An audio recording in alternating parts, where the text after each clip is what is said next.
Teachers, students, poetry enthusiasts, welcome back to Between the Lines. Today we'll be looking at Dreaming Black Boy by James Berry.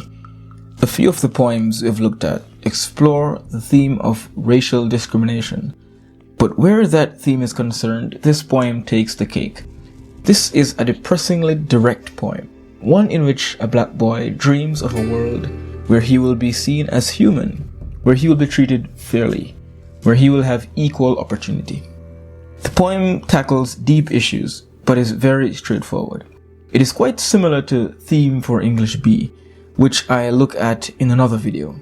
First, I'll read the poem and then we'll get into the analysis. Dreaming Black Boy by James Berry. I wish my teacher's eyes wouldn't go past me today. Wish he'd know it's okay to hug me when I kick a goal. Wish I myself wouldn't hold back when answer comes. I'm no woodchopper now, like all ancestors. I wish I could be educated to the best of tune-up and earn good money and not sink to lick boots. I wish I could go in every crisscross way of the globe and no persons or powers or hotel keepers would make it a waste. I wish life wouldn't spend me out opposing. Wish same way creation would have me stand, it would have me stretch and hold high my voice Paul Robeson's, my inside eye a sun. Nobody wants to say hello to nasty answers. I wish torch throwers of night would burn lights for decent times. Wish plotters in pajamas would pray for themselves. Wish people wouldn't talk as if I dropped from Mars. I wish only boys were scared behind bravados, for I could suffer. I could suffer a big lot. I wish nobody would want to earn the terrible burden I can suffer. The title is very straightforward, very telling. It tells us who the speaker is and what he's doing. He's a black boy who's dreaming. What is he dreaming of? He's dreaming of a world where he does not experience racism. The black in the title establishes a focus on race and primes us for the poignant themes to be explored. Boy here tells us that the speaker is a child, not an adult. And that makes the problem of racism even more depressing, as we can see that it even affects children. This boy can't enjoy a blissful childhood, but is forced even from an early age to face the hard reality of being black. In the first stanza, we see a heavy repetition of wish, which highlights the boy's desperate desire for a different world. In fact, this repetition runs throughout the whole poem. This boy is just wishing, begging for a better world. First, he wishes his teacher's eyes wouldn't go past him today. This means he wishes not to be ignored, neglected by his teacher. We can assume that his teacher usually ignores him. He's a nobody in the class, presumably because he's black.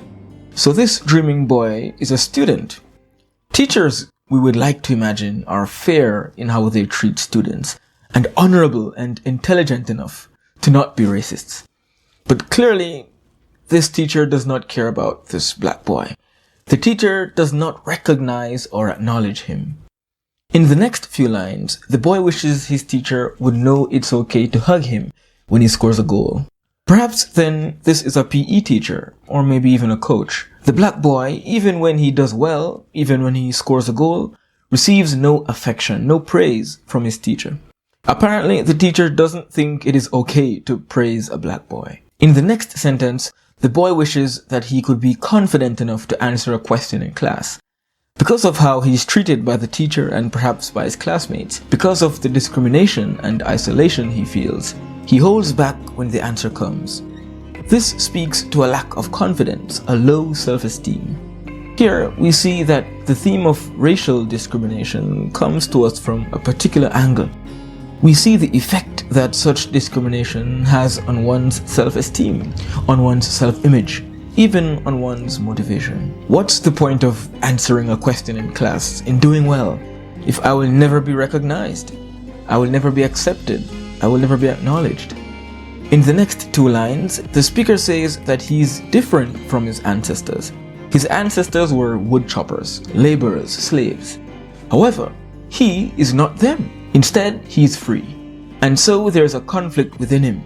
If I'm not a slave, if I'm free, why am I so afraid? Why can't I have confidence? The fact is, even though the boy says he's no woodchopper like his ancestors, He's in a similar position as them, as he's still being oppressed. Why? Because of his race. The next two lines sound a little weird. He wishes he could be educated to the best of tune-up. This is really a metaphor.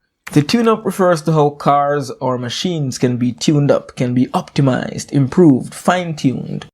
It can also refer to how musical instruments can be tuned so that they sound their best.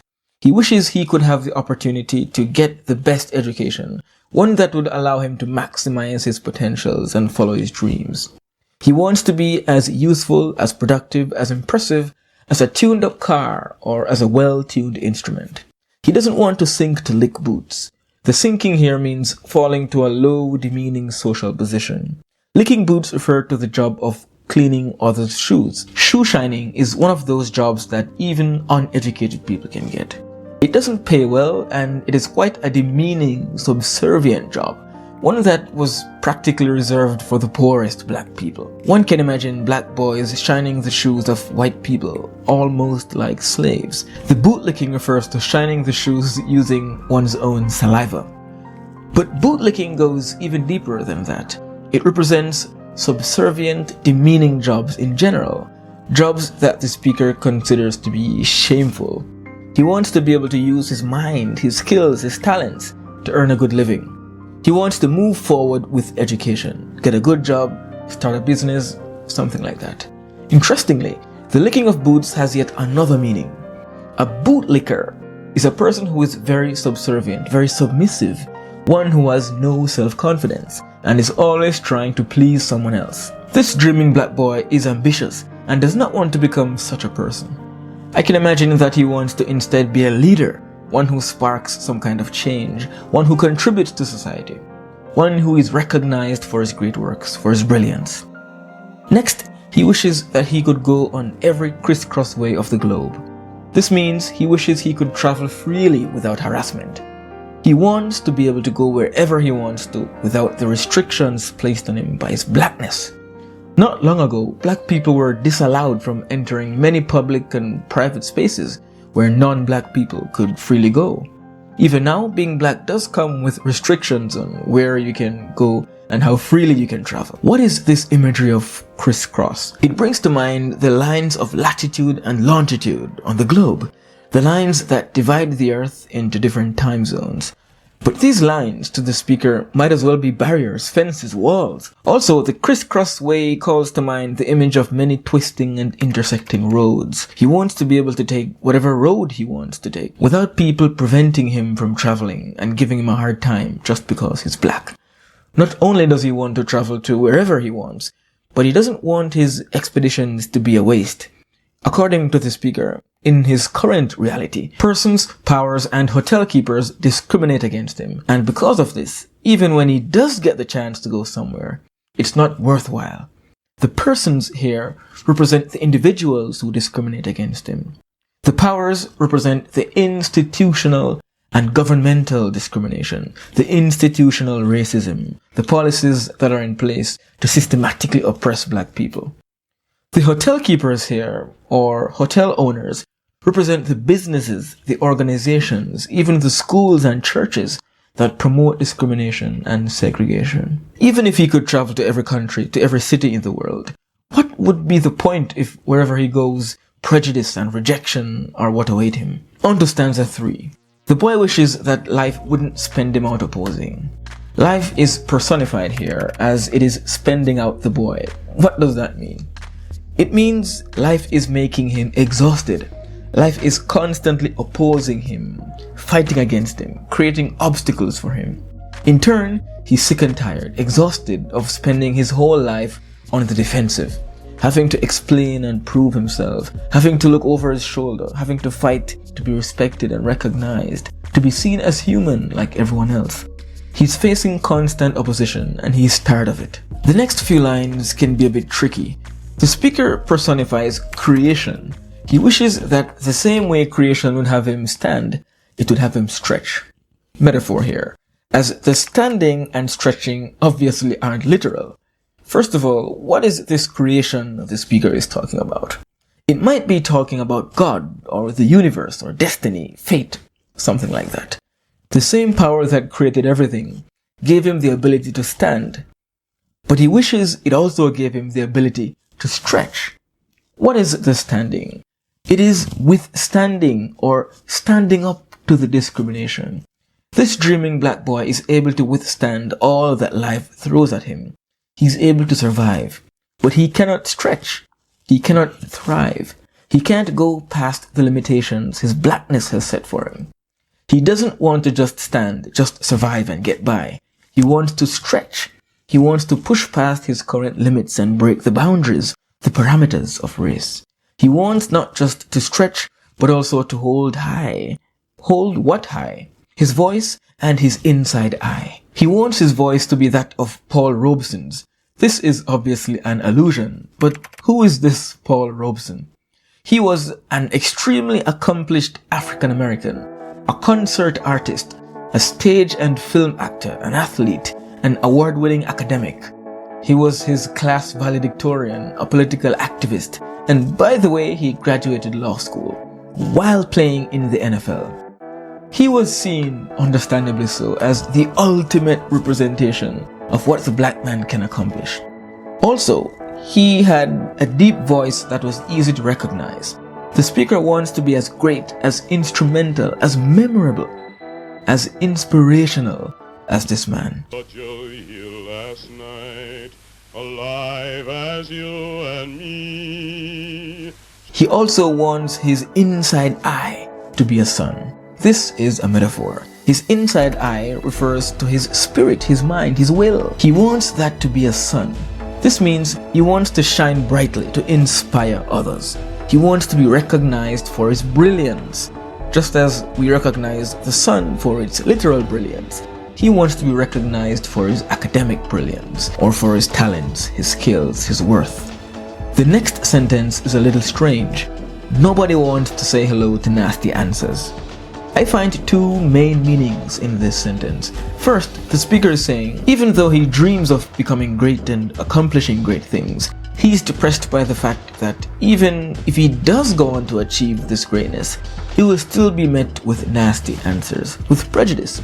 If he even obtains 10 PhDs, if he cures cancer, if he solves world hunger, people will still look down on him because he's black. He's discouraged even from dreaming because neither he nor anyone else want to say hello to nasty answers. No one wants to receive negative criticisms and discrimination just because of their race. The second meaning here is that even if he becomes great and accomplishes everything he sets his mind to, no one will say hello to him. No one will accept him. In this case, he himself is the nasty answer. The next two lines hit really hard. We have an allusion as the KKK, the Ku Klux Klan, is mentioned. This super racist group would hunt and torment black people. They would torture and lynch black people, even burn them alive. For race, for race, for clan, for clan. They would also burn crosses as a means of intimidating black people and Jews. The KKK would dress in white hoods to do their deeds in the dead of night. These are the torch throwers of night mentioned in stanza 4. The speaker wishes that instead of burning crosses and terrorizing black people, they would use their power, their privilege, their energy, their resources for good. He wishes they would burn lights for decent times. The KKK are again mentioned in the next line and are called the plotters in pajamas. A plotter is one who plots, one who schemes, one who comes up with and executes devious plans. The pajamas here are the white robes the clan members would wear. They are called pajamas because the clan members were mostly active at night, when people were usually asleep, when their victims would likely be caught off guard, and they would be wearing pajamas, sleeping. Imagine waking up from your midnight sleep to see your house surrounded by tens of people wearing white hoods, and an ominous burning cross already eating up the flowers in your garden. He says he wishes the plotter would pray for themselves. The KKK would hide their wickedness under the guise of religion and claim that their wicked murders were actually sacrifices to God. The speaker is calling them out on their hypocrisy, saying that they are far from holy. They shouldn't be praying for anyone. They are the ones who need prayer the most. They are the wicked, the sinful, the heathen. In the next line, The speaker wishes people wouldn't treat him as if he were an alien, as if he were less than human. After all, what he has been wishing for since the beginning of the poem is just to be treated as a human being. He wants to enjoy the same rights and opportunities that others do. The final stanza is the most depressing of all, the most hopeless. Bravados means courage, defiance, usually a fake display of courage or defiance, one that is meant to hide fear. The speaker says that he wishes that only boys were scared behind bravados. He wishes that only boys, only children, had to be afraid and pretend to be brave. But he knows that not just boys, but men, adults, were also scared. Black men, just like black boys, are at the mercy of the oppressive system, at the mercy of the men in white hoods, at the mercy of the burning crosses, of the limitations and the downward destinies set by the color of their skin. In these two lines, there's a tone of realization, of resignation, of deep despair and hopelessness. The speaker knows that things won't get better when he becomes a man. The world will still be the same for him. You can hear the strong emotion in the repetition in the next line. The boy realizes that the road ahead is one of immense hardship and suffering. He knows that suffering is certain, but he knows that his suffering might be immense, might be the worst kind of suffering. He might be saying, I know that because I'm black, there's a chance that my skin color might even cost me my life, might cause me to be lynched, to be burnt alive. The last two lines reveal the speaker's empathy. Because he knows what it is to suffer because of his race, to live in a box, to live in constant fear, he wishes that nobody else would suffer like this. He wishes no black person would suffer like this. But he also wishes that no white person would suffer like this. He is not vengeful or bitter. At this point, he just wishes all of the pain would go away. This terrible burden of discrimination is one he wouldn't wish even on his worst enemy, not even on the men in white hoods. In this poignant poem, we saw the theme of racial discrimination. We see how it affects one's self-image and outlook on life. We see dreams and desires as the speaker begs, wishes, pleads for a world in which he can live freely, equally. We see suffering and fear, and also hopelessness, as the speaker knows that the oppression he faces will remain even when he becomes a man. In fact, it will even get worse. Well, I think that was as quick an analysis as we could have hoped for. See you in the next one.